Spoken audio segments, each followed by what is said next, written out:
Hello everyone. In this video, I'm going to go ahead and show you how you can actually customize your ribbon on Microsoft Word.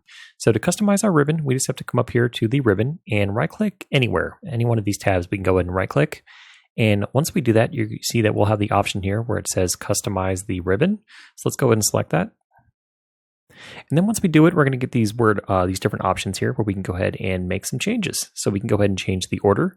So the order is changing the order is as simple as coming over here and just clicking which one we'd want to change the order of. So maybe we want review to be above mailings. I'm fine with it being where it is, but there are a whole bunch of other options here on the left. So right now I have popular commands selected, but if you come over here to all commands, there's quite a few others that you can add there as well.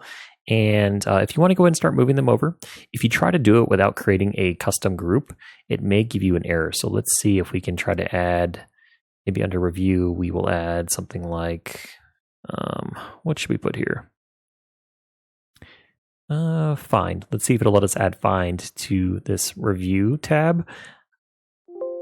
And commands need to be added to custom groups. To create a group, pick a tab in the list, then pick new group. Okay, so that's what I was thinking it was going to happen. So let's go ahead and create our new tab, and we'll just call this, we can go ahead and rename it. We'll just call it custom tab.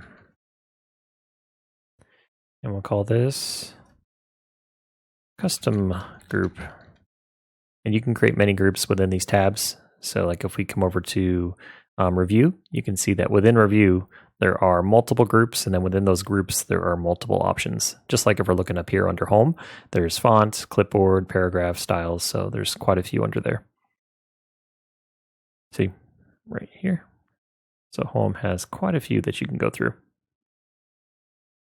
All right, so let's go back down to the one that we just created, the custom group.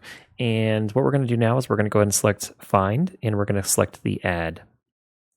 Okay, so now we have this custom tab and we have a custom group, and within that custom group we have the find option. I'm not going to add a whole bunch of them here. I'm just trying to give you guys the concept of how it works. And we can also customize different keyboard shortcuts if we would like to as well. And there's other options here too, like we can reset our back to default settings and things like that. So let's go ahead and let's click OK. Okay, so now we have this custom tab you can see up here, and the only option we have right now is find. So it's kind of bland, so I'm sure if you have your own tab, you'd want to build this out a bit because it doesn't look very nice with all that white space in place too.